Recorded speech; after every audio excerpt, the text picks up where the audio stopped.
ভাঙলো সভার বল তোমারি পরে, আসলো কোরআনের ছায়া তলে।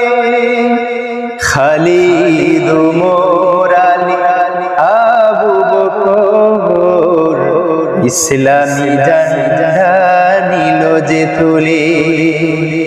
আল আমিন তুমি ছিলে যে সর্বদা, সকল মানুষের তরে।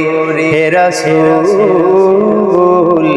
তোমাকে ভুলি আমি কেমন করে, হে রাসূল তোমাকে ভুলি আমি কেমন করে। হাজারো ব্যথা বেদনার পরে ফিরে